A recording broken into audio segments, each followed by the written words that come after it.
It's one of the most bike-friendly cities in the world. So why is it falling out of love with pedal power?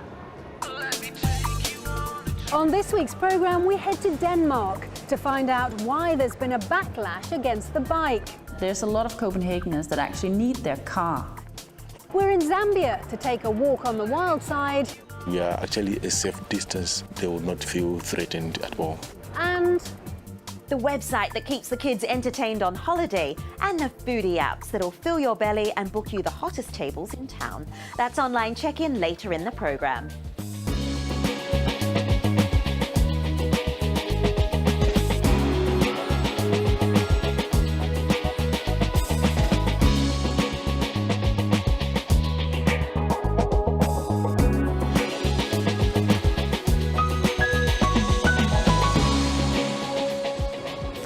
Hello, I'm Fiona Foster. Welcome to Fast Track. 30 minutes of travel news, ideas and inspiration, this week coming to you from London's Heathrow Airport. Now, if you're a fan of cycling holidays, then Scandinavia used to be the promised land, with many countries there offering an eco-friendly environment and bike lanes stretching as far as the eye can see. But now it seems, in one city at least, the passion for cyclists is cooling, as Greg Mackenzie now reports from the Danish capital, Copenhagen.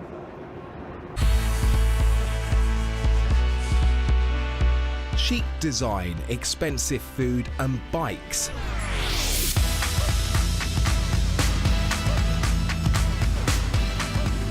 Thousands of bikes. Copenhagen is renowned as one of the world's best cycling cities. The droning Louise Bridge sees an estimated 35,000 cyclists stream across it every morning during the rush hour. And the city say this is one of the busiest cycling hotspots in the Western world.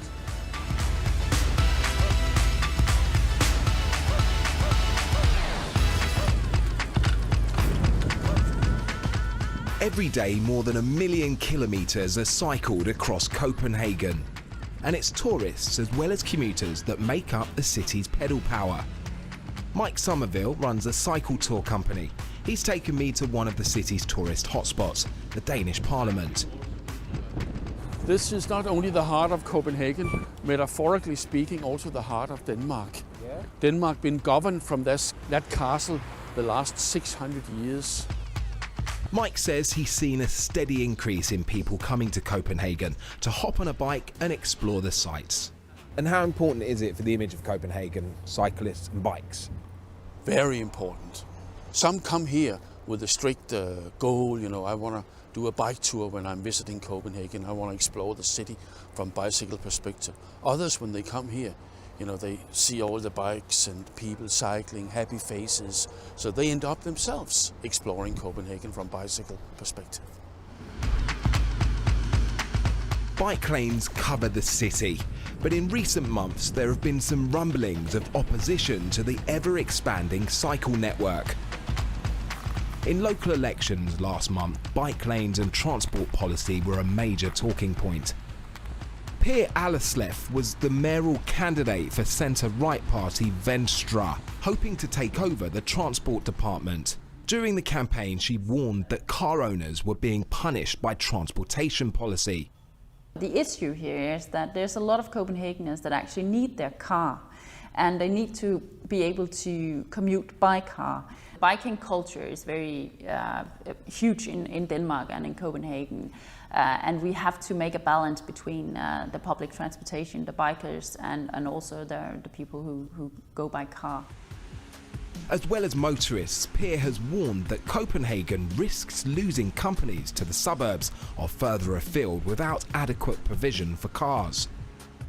I think it could be damaging in the future if we don't start listening to the companies and try to make it as convenient also to go by car. Try to make more parking spaces, try to make it easier to go through the city, and also try to make it less expensive to own a car in the city. Every time we make a new bike lane, we will make it more difficult for the cars to park. So that would be the next fight. PEER didn't manage to win power over transportation. It went to this man, Morten Kabel, from left-wing party Enhedslisten. I have a huge respect for Pia Allerslev, but I think that is rubbish. What a green traffic policy will mean is actually to increase mobility in Copenhagen, and that will enhance businesses and enhance the possibilities they have in Copenhagen today, not decrease. So I must say I disagree. Of course, we have to prioritize, and if we want more bicycle lanes, then yes, we will have to remove some of the car parking that we have today. Morten assures us the future of Copenhagen cycle lanes is safe, but it's not just those in City Hall who have been debasing bike lanes. Christiania is one of Copenhagen's biggest tourist draws, an estimated 2 million visit each year. A free town in the centre of the city, residents set up their own society in an old military base here in 1971. The town created and manufactures the iconic Christiania bike, so why are residents threatening protests over a planned cycle lane? And you can see bicycles are already here, but they respect pedestrians, and it wouldn't be like that with the bicycle lane. Tanya Fox, a resident here since she was 4 years old, showed me the planned path. She's concerned that the route is too narrow and too busy already. Most of all, we're concerned for people's safety, and I think that is sort of the message that we want out there, because it feels like in Denmark nobody's listening. We believe in bicycles. Everybody wants bicycles, rather bicycles than cars. But we would like to move the planned route a few hundred meters. However, Tanya's suggestion is for the city to build a tunnel and suspension bridge on a different route across the water, one that would come with a far higher price tag for the city. Wouldn't that be incredibly expensive for the city council? Well, I don't know exactly the price of that. I believe it would be more expensive having accidents every day. The City Council has so far rejected Christiania's suggestions and does plan to go ahead with the cycle lane. As Copenhagen pushes ahead with cycle expansion, a number of other cities across the globe have had their own debates over cycle lanes and their role in city life. In London, a series of recent deaths on the city's cycle superhighways has led to calls for a change in the way rush hour traffic is managed. 6 cyclists were killed during a 2-week period in November. And in New York, cycle lanes have stirred fierce debate in a city where space on the roads is at a serious premium. You feel much more safe and secure in the bike lanes. Well, I have a car in the city as well, and I'm not super crazy about the idea of, lanes that have been moved over completely and the areas where cyclists have completely taken over. Does biking improve the city? That I don't know. I think that's to be seen. As for Copenhagen, the man in charge of cycling policy is in no doubt that despite recent rumblings, bikes and bike lanes are the future of the city. Already today, more people in Copenhagen is bike than anything else. So bicycling is the future of Copenhagen. Greg Mackenzie reporting on Denmark's bike backlash. And as ever, we'd love to hear what you think on that story and what impact the current craze for cycling is having on your city. Our email address is fasttrack@bbc.com. And we're also on social media, on Facebook, Twitter and Pinterest. Now though, let's have a look at the travel headlines from the last 7 days. Torrential rain has swept through the Cuban capital of Havana, killing 2 people. The bad weather led to the closure of the famous Malecon Seaside Boulevard, which was lashed by stormy waves. Many streets remain submerged as authorities assess the damage. Weeks of heavy rain have caused part of a wall to collapse in the ancient Roman city of Pompeii. Plaster has also fallen from the ornately frescoed house of the small fountain. A $142 million restoration project for the historic area was launched earlier this year.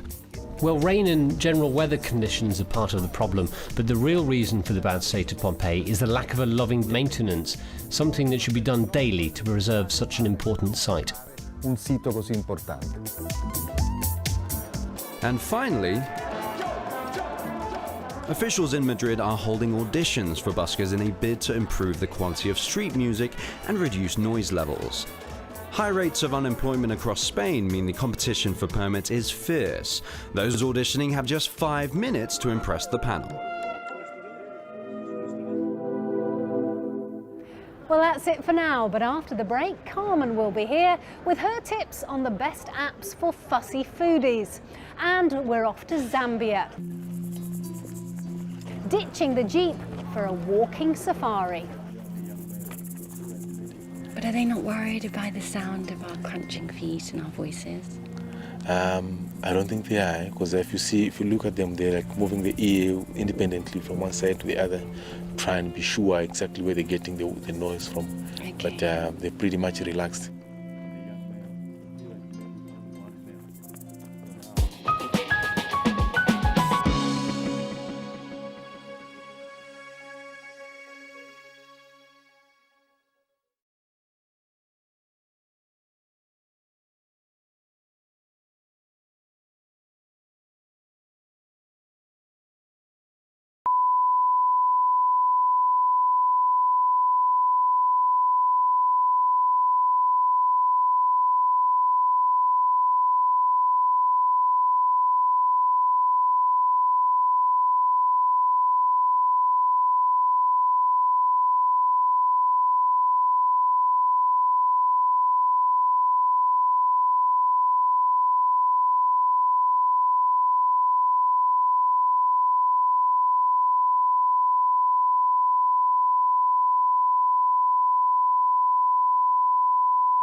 Hi there, you're watching Online Check-In, the fast-track guide to all that's trending in travel on the web and in your app store. I'm Carmen Roberts.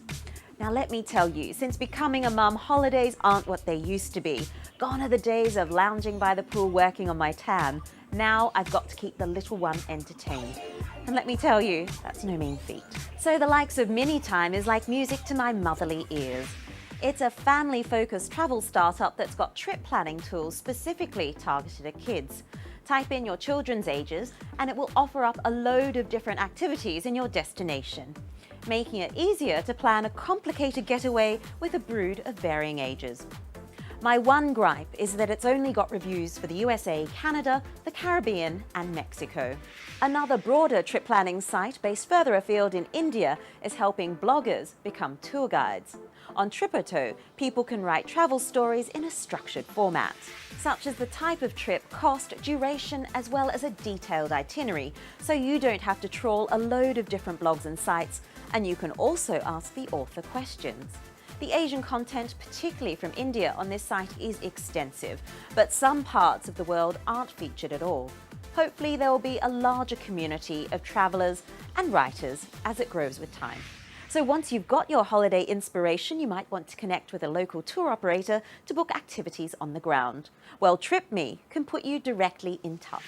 It'll save you money by cutting out the travel agent middleman, and you won't spend the first day of your holiday running around finding tours. TripMe has vetted a whole host of authorized local agents, and you can liaise directly to personalize your itinerary. But it relies on a certain amount of trust that these are the best local agents with the best deals. Of course, when you hit the ground at a destination, if you're anything like me, you'll want to sample the local culinary delights. So here's an app for the dedicated foodie. Food Spotting gives you user-generated restaurant recommendations for an array of cities around the world. Just open it up, search for whatever dish you fancy, and it shows all the best places to find it within a certain radius. And of course, there's also an oldie but a goodie, Urban Spoon, that now has editorially curated lists incorporated into the app. So you can now search for restaurants that have won awards, as well as the usual food critic reviews. But these are mainly concentrated in the United States and the UK. There weren't any restaurants in Asia last time I checked. But if you are in these locations, you can also book a table through the app too. Of course, beware of those data roaming charges if you are out and about on holiday and trying to snare yourself a seat at the hottest table in town. What's your favourite food app or website? Or if you've got any other handy travel tips, I'd love to hear from you. You can email me at fasttrack@bbc.com. Or if email isn't your thing, you can find us on Facebook, or just keep it simple and drop us a line on Twitter. Tweet of the week time now. An airline gossip spotted this unorthodox tourism video from a tiny town in the Abruzzo Mountains in Italy. Yep, the town of Castrovalva has just 19 permanent residents, and they're all out and dancing in the streets to Donna Summer. And finally, it seems airlines are wising up to the fact that passengers tune out when the safety video comes on. So Delta's is the latest to get a festive revamp. While it seems Air New Zealand is giving the Comedy Channel a run for its money. Its latest in-flight safety video features everyone's favourite old-timer Betty White. Enjoy. See you next time. So, this is safety old school style. What did she say? Make sure any items by your feet are pushed well under the seat in front of you. Gavin McLeod, what's in the box? It's a priceless antique. What is it? Your sense of humor. Carmen Roberts with a little help there from my favourite golden girl, Betty White. Now, if you've ever fancied walking in lion country or coming within a few hundred metres of an endangered rhino, then stay tuned because our next stop this week is Zambia. This is the country that trailblazed the walking safari, taking travellers into the African bush for a more intimate experience of the African wilderness. Michelle Yanachan has been walking where the wild things are.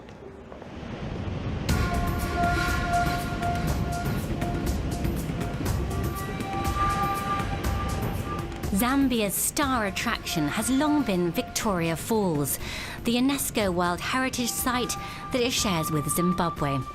Both countries benefit immensely from the numbers of tourists who come to see this impressive natural wonder. This is Mose Otonya National Park, which follows the serpentine banks of the Zambezi River. This country is a pioneer in the walking safari. We put on our trekking shoes, left our 4x4 safari vehicle, and we're heading into the bush, looking for a more intimate experience of the African wilderness. Accompanied by one of the park's armed rangers, and a guide, Amin Goma, who briefed me on some of the rules of the bush, including not stressing animals by giving them a clear path to escape, and never running. He was not only on hand to point out game, but also trees and plants, birds and insects, animal tracks and droppings. So if you look at the place itself, there's just a lot of activities that has happened. Okay. Firstly, when an elephant feeds on stuff, the digestion system is not that good. So small fruits like these, they do just come straight out through. But then there are two major animals that scatter the dung. There's mainly the baboons, they look for the fruit, and also monkeys go out looking for the fruit. And also sometimes you get guinea fowls as well, scattering the dung to just get insects or termites. A typical walk may be only 5 kilometres over 3 or 4 hours because there are frequent stops to discuss points of interest. Yeah, that would be one dominant male. Maybe there could be other sub-adult males also with the group there. Yeah. Well blended, just below the low branch there. Yeah, amazing. I mean, if we were on the road, we would never see them. No, you wouldn't. These little things that make safari more enjoyable. It's the interpretive and tactile nature of these walks which set it apart. A good guide will also share knowledge about how local communities engage with the bush to survive. Animals feed off the inner nut, like this one they've cracked open. But then here also, traditionally also, we make use of the things around us. Like the nut of this one, we go out like in summer around now when the fruits are dry, we get as much as we can, then crack them open. The fruit is very, very dry. Okay. If it was very fresh, it's going to be like a size of a peanut, yes. And just tasting it, it tastes so good. It has a very nice flavor. And then putting it in vegetables, just makes it different.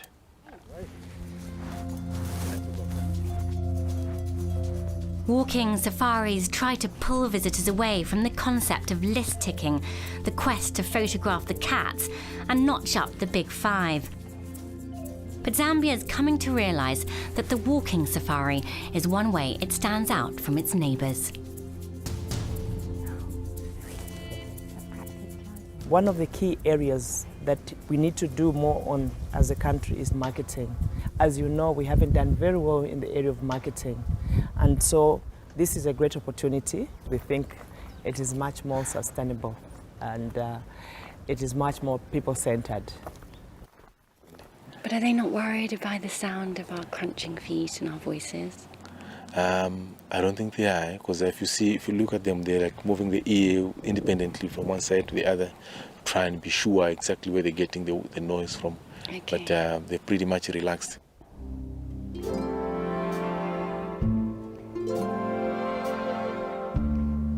And this is the kind of thing that you can see on a walking safari. Rhino often stay well away from the road, quite skittish and shy animals. We've come across them.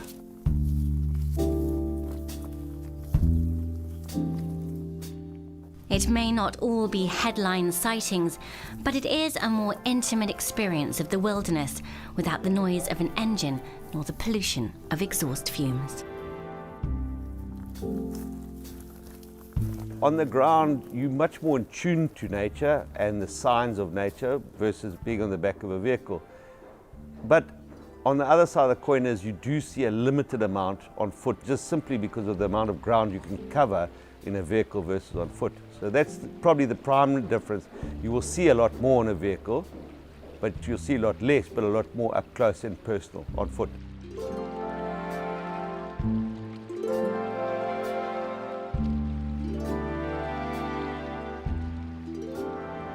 Michelle having a close encounter with a few rhinos. And that's it for this week. Next week,